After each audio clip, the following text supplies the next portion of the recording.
El 18 de noviembre de 2012, Dylan Redwine llegó a Vallecito, Colorado, para pasar el Día de Acción de Gracias con su padre. Tenía 13 años. La visita era obligatoria. La había ordenado un juez como parte del acuerdo de custodia entre sus padres divorciados. A las 9:37 de la noche, Dylan envió su último mensaje conocido desde su teléfono. Al día siguiente, había desaparecido. Su padre, Mark Redwine, dijo a la policía que había salido a hacer recados y que cuando volvió, Dylan ya no estaba en la casa. Durante meses, Mark Redwine y la madre de Dylan, Elaine Hall, se acusaron mutuamente en televisión nacional. Aparecieron juntos en el programa del Dr. Phil, lanzándose acusaciones el uno al otro frente a millones de espectadores. En 2013, encontraron restos parciales de Dylan a pocos kilómetros de la casa de su padre. En 2015, unos excursionistas encontraron su cráneo. Faltaban casi 3 años desde su desaparición. En 2017, Mark Redwine fue finalmente acusado formalmente del asesinato de su hijo. Y lo que el juicio reveló sobre lo que había ocurrido esa noche de noviembre incluía algo que ni siquiera los investigadores más experimentados del caso esperaban encontrar. Esto es el expediente número 52. Bienvenido a Expediente Oscuro. El caso de Dylan Redwine tiene un patrón que ya hemos visto en otros episodios del canal. El padre que mata a su propio hijo y que durante años mantiene la apariencia de ser la víctima de la situación, buscando junto a la familia, dando entrevistas, apareciendo en televisión, pero tiene algo específico que lo hace diferente: el motivo. Cuando la fiscalía finalmente reveló en el juicio por qué creía que Mark Redwine había matado a su hijo, lo que describieron fue algo que ningún titular había anticipado. Y ese motivo, combinado con los casi 5 años que tardó la justicia en producir cargos formales, es lo que hace de este caso uno de los más perturbadores que hemos cubierto en el canal. Dylan Redwine nació vivía con su madre, Elaine Hall, en Colorado Springs, Colorado. Sus padres se habían divorciado años antes. El acuerdo de custodia establecía visitas regulares con su padre Mark Redwine, que vivía en la zona de Vallecito, cerca de Durango, en el suroeste del estado. Esas visitas, según los testimonios que se presentarían años después en el juicio, no eran algo que Dylan esperara con ilusión. Su madre y sus amigos declararían que Dylan no quería ir a esa visita específica de Acción de Gracias de 2000, que había expresado su rechazo en las semanas previas, que la relación entre Dylan y su padre llevaba tiempo deteriorándose. Dylan tenía un hermano mayor, Corey, y según el testimonio de Corey en el juicio, en 2011, durante un viaje en coche con su padre, los dos hermanos habían encontrado accidentalmente algo en el ordenador de Mark Redwine. Algo que cambiaría la relación entre Dylan y su padre de manera que ninguno de los dos pudo procesar completamente en el tiempo que les quedaba juntos. Durante el viaje en coche de 2011, Dylan y su hermano Corey tuvieron acceso al ordenador de su padre. Lo que encontraron fueron fotografías de Mark Redwine vestido con lencería femenina y en algunas de las imágenes comiendo heces de un pañal. Los hermanos se encontraron, sin buscarlo, con material profundamente privado de su padre, de un tipo que ningún hijo está preparado para procesar, sobre uno de sus progenitores. Esa información permaneció entre los dos hermanos durante el año siguiente. La fiscalía argumentaría en el juicio que esa información era la clave del motivo del crimen. Que en algún momento de la visita de noviembre de 2012, ese tema salió a la luz entre Dylan y su padre. Que Mark Redwine, enfrentado a la posibilidad de que su hijo conociera y pudiera revelar esas imágenes, reaccionó con una violencia que terminó con la vida de Dylan. Los fiscales lo describieron como un asesinato cometido en un momento de rabia. No premeditado en el sentido de una planificación extensa, sino una explosión de violencia desencadenada por el miedo a la exposición de algo profundamente vergonzoso para Mark Redwine. Dylan llegó a la casa de su padre en Vallecito la tarde del 18 de noviembre de 2000. Mensajeó a su madre para confirmar que había llegado. Envió mensajes de texto a un amigo en Byfield, haciendo planes para el día siguiente. Su última comunicación conocida fue a las 9:37 de esa noche. Después de eso, silencio. Al día siguiente, su teléfono y su iPod ya no respondían. Mark Redwine declaró a los investigadores que había dejado a Dylan solo en casa esa mañana para ir a hacer recados, y que cuando volvió, Dylan ya no estaba. Esa versión nunca cambió a lo largo de los años siguientes. Mark Redwine la mantuvo de manera consistente en cada conversación con los investigadores, pero había elementos que no encajaban desde el principio. El teléfono y el iPod de Dylan nunca fueron recuperados. Su mochila tampoco. Si Dylan se hubiera marchado voluntariamente, como sugería en parte la teoría inicial de que podría haberse escapado, era extraño que no se hubiera llevado consigo los dispositivos con los que se comunicaba constantemente con su madre y sus amigos. La desaparición de Dylan Redwine generó una búsqueda extensa en la zona rural de Vallecito y sus alrededores, y generó algo más, una de las disputas públicas más extrañas en la historia reciente del true crime americano. En 2013, Mark Redwine y Elaine Hall aparecieron juntos en el programa Dr. Phil, uno de los programas de entrevistas más vistos de la televisión americana. En ese programa, frente a millones de espectadores, los dos padres de Dylan se acusaron mutuamente. Elaine Hall expresó abiertamente sus sospechas de que Mark no estaba diciendo la verdad sobre lo que había ocurrido esa noche. Mark Redwine negó cualquier responsabilidad y sugirió alternativas: que Dylan podría haberse escapado, que podría haber sido atacado por un animal salvaje en la zona montañosa donde vivía, que algo completamente ajeno a él había ocurrido. Esa exposición mediática del caso, mientras la investigación policial seguía sin avances concluyentes, generó un fenómeno que la defensa de Mark Redwine usaría años después en el juicio. Argumentaron que la aparición de Elaine Hall en televisión nacional había influido en la opinión pública en contra de Mark, y que esa presión social podría haber afectado la dirección que tomó la investigación policial.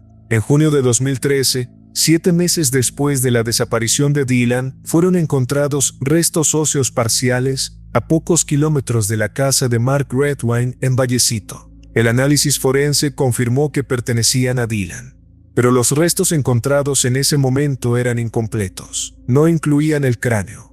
Eso significaba que, aunque la familia de Dylan tenía la confirmación devastadora de que su hijo había muerto, no tenían el cuerpo completo, no tenían un cierre completo, en el sentido más literal y más doloroso de esa expresión. La investigación continuó durante los años siguientes, buscando los restos faltantes en la zona. En 2015, casi 3 años después de la desaparición, unos excursionistas que caminaban por la zona montañosa cerca de la casa de Mark Redwine encontraron un cráneo. Los análisis confirmaron que era el de Dylan. El hecho de que el cráneo hubiera sido encontrado de manera separada de los demás restos y que estuviera a cierta distancia del lugar donde habían aparecido los restos generó una de las acusaciones más graves que la fiscalía presentaría años después contra Mark Redwine, que él mismo había separado deliberadamente la cabeza del resto del cuerpo de su hijo. Entre la desaparición de Dylan en noviembre de 2012 y la acusación formal contra Mark Redwine en 2017,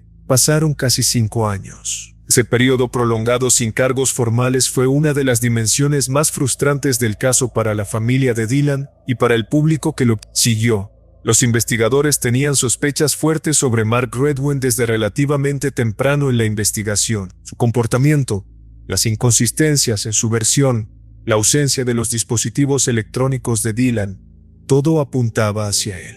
Pero construir un caso criminal sólido, especialmente sin un cuerpo completo durante los primeros años y sin una causa de muerte forense claramente establecida, llevó tiempo. El fiscal del distrito Christian Champagne, que llevó el caso, declaró públicamente que la paciencia de la investigación había sido necesaria para reunir la evidencia suficiente. En julio de 2017, Mark Redwine fue arrestado en el estado de Washington, donde se había mudado después de la desaparición de Dylan. Renunció a la extradición y fue trasladado de vuelta a Colorado para enfrentar los cargos. El juicio de Mark Redwine comenzó en junio de 2021, casi 9 años después de la desaparición de Dylan. La fiscalía presentó su caso construido sobre varios elementos: el testimonio del hermano de Dylan, Corey, sobre las fotografías que habían encontrado en 2011, y sobre cómo esa información había afectado la relación de Dylan con su padre. Los testimonios de la madre y de los amigos de Dylan, que confirmaban que el adolescente no quería ir a esa visita de noviembre de las inconsistencias en la versión de Mark Redwine sobre los eventos de esa noche, y la evidencia forense relacionada con la separación de los restos de Dylan. que los fiscales argumentaron era consistente con un intento deliberado de ocultar el cuerpo y dificultar su identificación. La defensa de Mark Redwine, dirigida por el abogado público Justin Bogan, presentó una narrativa alternativa, que Dylan podría haberse escapado de la casa por su propia voluntad, que podría haber sido atacado por un oso o un puma en la zona montañosa,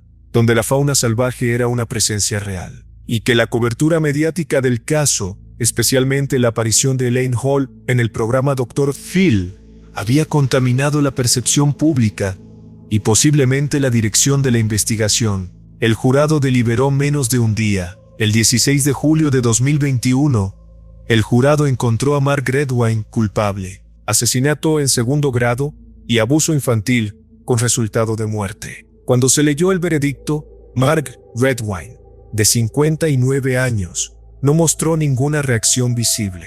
Permaneció de pie con las manos abrochadas frente a él. La condena por asesinato en segundo grado, en lugar de primer grado, reflejaba la conclusión del jurado de que el crimen no había sido premeditado, con la anticipación extensa que el primer grado requiere en el derecho de Colorado.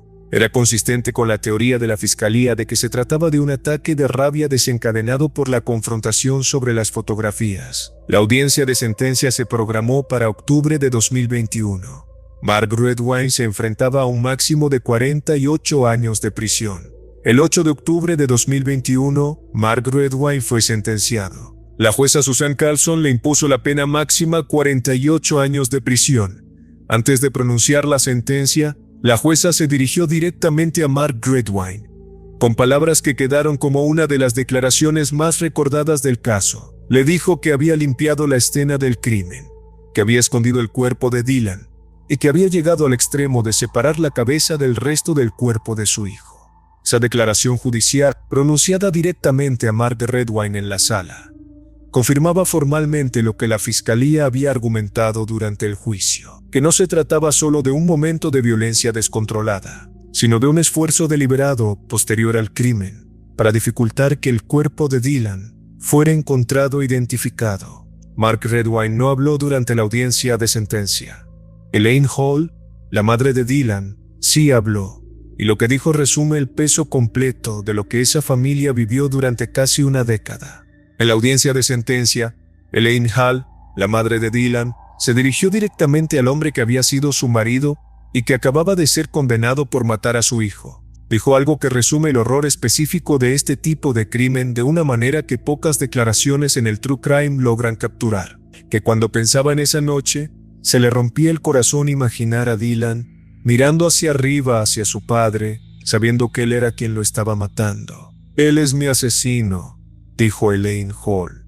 Esa frase, pronunciada por una madre sobre el hombre con quien había tenido a su hijo, condensa la traición fundamental que define este tipo de caso. No es solo la pérdida de un hijo, es la comprensión de que la persona que debía protegerlo era la misma que le había quitado la vida, y que en los últimos momentos de su vida, Dylan probablemente comprendió esa misma traición. Corey Redwine, el hermano mayor de Dylan, testificó en el juicio sobre el descubrimiento de las fotografías en dos. Lo que Corey tuvo que hacer en esa sala de tribunal, describir el momento en que él y su hermano menor habían encontrado accidentalmente material profundamente privado y vergonzoso de su padre y conectar ese descubrimiento con la muerte de Dylan un año después, es uno de los testimonios más difíciles que cualquier testigo puede dar. Corey tenía que vivir, simultáneamente, con la pérdida de su hermano y con la comprensión de que el secreto que habían descubierto juntos podría haber sido, según la teoría de la fiscalía, la causa directa de esa pérdida.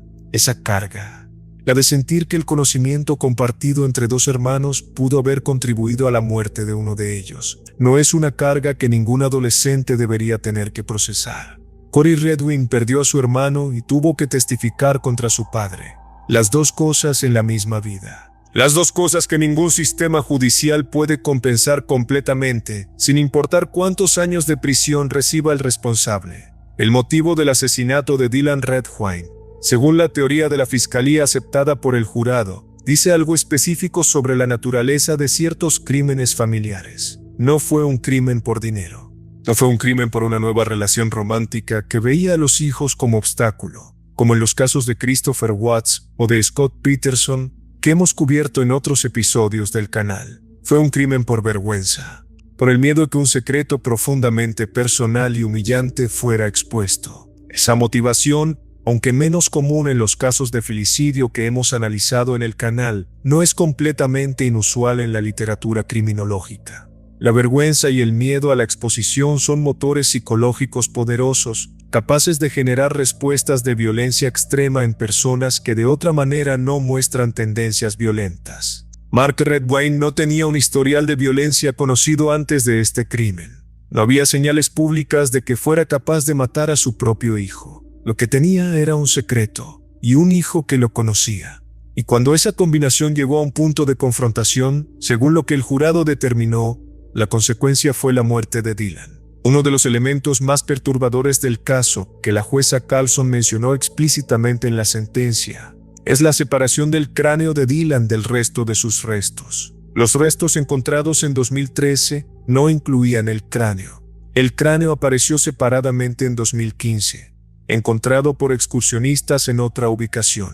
Esa separación, según la teoría forense presentada en el juicio, no era consistente con la dispersión natural que la fauna salvaje o los elementos climáticos podrían haber causado en un cuerpo dejado a la intemperie.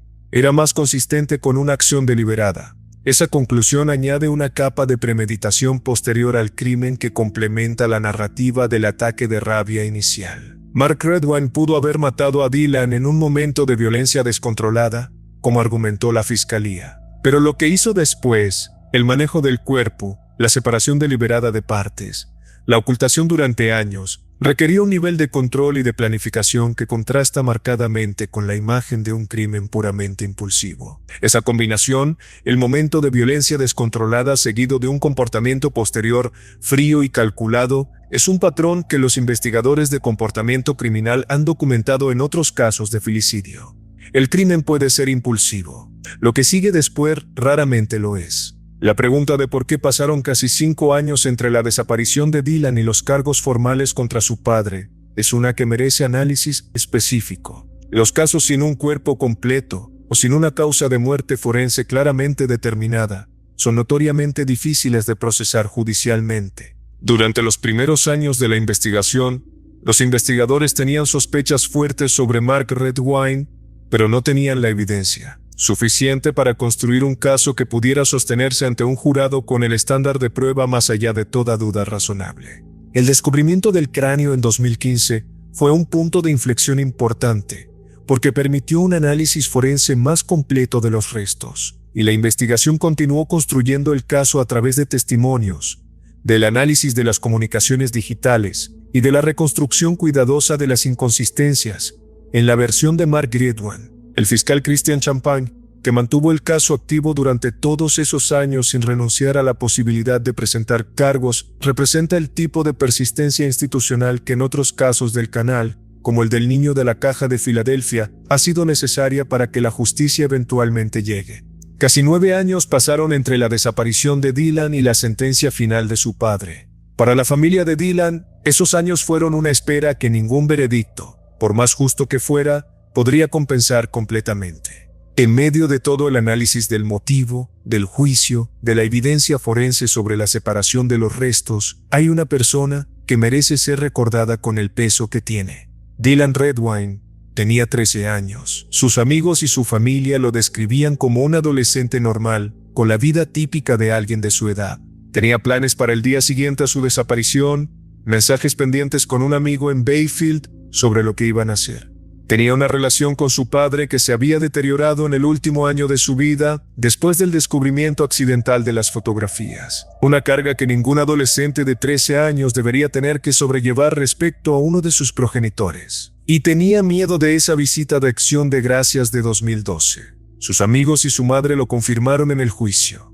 Dylan no quería ir. Fue de todas formas, porque era lo que el acuerdo de custodia ordenado por el tribunal requería, y no volvió. Dylan Redwine merecía algo que el sistema, en su intento de proteger los derechos de visita de ambos padres, no pudo darle: protección de la persona de quien tenía miedo. El caso Dylan Redwine plantea preguntas incómodas sobre cómo los sistemas de custodia compartida gestionan las situaciones donde un menor expresa rechazo hacia uno de sus progenitores. Los acuerdos de custodia están diseñados, en general correctamente, para proteger el derecho de ambos padres a mantener relación con sus hijos después de un divorcio. Ese principio tiene valor y protege a la mayoría de las familias de la alienación parental injustificada que un padre puede ejercer sobre otro. Pero ese mismo principio puede generar situaciones donde un menor es obligado a pasar tiempo con un progenitor del que tiene miedo, sin que el sistema tenga mecanismos suficientemente sensibles para distinguir entre el rechazo infundado y el rechazo basado en una percepción real de peligro. Dylan Redwine expresó su rechazo a la visita de noviembre de 2000. Su madre y sus amigos lo confirmaron después.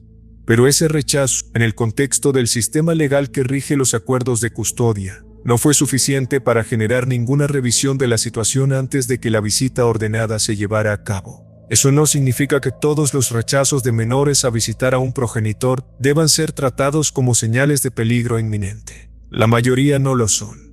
Pero el caso Dylan Redwine es el recordatorio de que en algunos casos sí lo son, y que el sistema necesita mejores herramientas para distinguir cuándo. En 2026, Mark Redwine cumple su condena de 48 años de prisión en el sistema penitenciario de Colorado. Tiene más de 60 años. Dada la duración de la condena y su edad, es probable que pase el resto de su vida en prisión. Elaine Hall, la madre de Dylan, ha hablado en distintas ocasiones desde la sentencia sobre lo que significó para ella el largo proceso de casi 9 años entre la desaparición de su hijo y la condena final de su padre. Corey, el hermano de Dylan, continuó con su vida después de testificar en el juicio que envió a su padre a prisión. El caso ha sido cubierto en documentales y programas de true crime americanos, generalmente centrados en la naturaleza específica del motivo, que lo distingue de otros casos similares de filicidio. Y la pregunta que queda, la que ningún veredicto puede responder completamente, es sobre los años perdidos. Los casi 5 años entre la desaparición y los cargos formales. Los casi 9 años entre la desaparición y la sentencia final. Años en los que Dylan ya no estaba, y en los que su familia tuvo que vivir con la incertidumbre antes de tener la certeza devastadora, y luego con la espera de la justicia antes de tenerla finalmente. El caso Dylan Redwine conecta con varios de los episodios más importantes que hemos cubierto sobre filicidio en este canal. Con Christopher Watts, comparte el patrón del padre que mata a su hijo y mantiene la apariencia pública de víctima durante el proceso de búsqueda. Con Laci Peterson, comparte la dimensión mediática extrema, aunque en este caso, la exposición vino de un programa de entrevistas en lugar de la cobertura de noticias tradicional. Con Kyle Anthony, comparte la dificultad de procesar judicialmente un caso sin evidencia forense completa, aunque a diferencia de ese caso, aquí sí hubo condena. Y con El niño de la caja de Filadelfia, comparte el patrón de un sistema que tardó años en producir respuestas mientras la familia de la víctima esperaba. Lo que distingue a Dylan Redwine de todos esos casos es el motivo. La vergüenza por un secreto personal, en lugar del deseo de libertad para una nueva vida, o de una relación que pesaba demasiado. Ese motivo, menos común en la literatura del filicidio, es lo que hace de este caso uno de los más inusuales, y al mismo tiempo uno de los más reveladores sobre las maneras en que la vergüenza puede convertirse en violencia extrema. El caso Dylan Redwine deja varias reflexiones que van más allá del crimen específico. La primera es sobre la importancia de escuchar a los menores cuando expresan miedo o rechazo hacia un progenitor, incluso dentro del marco de acuerdos de custodia legalmente vinculantes. La segunda es sobre los límites de la cobertura mediática en casos criminales activos. La aparición de Elaine Hall y Mark Redwine en el programa Dr. Phil mientras la investigación seguía en curso es un ejemplo de cómo el entretenimiento televisivo y la justicia criminal pueden entrar en conflicto de maneras que complican ambos procesos. La tercera es sobre la persistencia institucional necesaria para resolver casos sin evidencia forense completa. El fiscal Christian Champagne mantuvo el caso vivo durante años sin ceder a la presión de cerrarlo sin cargos suficientemente sólidos. Y la cuarta, la más difícil, es sobre la naturaleza de la vergüenza como motor de violencia. Que un secreto personal, por humillante que sea, nunca justifica la violencia hacia quien lo conoce. Y que cuando esa violencia ocurre, las consecuencias se extienden mucho más allá del momento del crimen. alcanzando a generaciones de la familia que quedan atrás procesando lo que ocurrió. El 18 de noviembre de 2012, Dylan Redwine llegó a la casa de su padre para una visita que no quería hacer. No volvió a casa. Casi 9 años después, su padre fue condenado a 48 años de prisión. Y su madre, de pie en la sala del tribunal, dijo las palabras que resumen lo que este caso realmente significa. Él es mi asesino. Lo que me quedo de este caso no es el motivo, por más inusual que sea. No es la separación del cráneo, por más perturbadora que resulte. Es Dylan, mirando hacia su padre esa noche de noviembre, sin saber lo que estaba a punto de ocurrir. O quizás sabiéndolo, en algún nivel, dado que no quería ir a esa visita desde el principio. Dylan tenía 13 años. Tenía planes para el día siguiente. No llegó a vivirlos. Si este expediente te llegó, ya sabes, like, comentario, suscripción. En los comentarios quiero saber qué piensas sobre algo concreto. ¿Crees que el sistema de custodia compartida necesita mejores mecanismos para proteger a los menores que expresan miedo hacia un progenitor? Escríbelo. Expediente cerrado.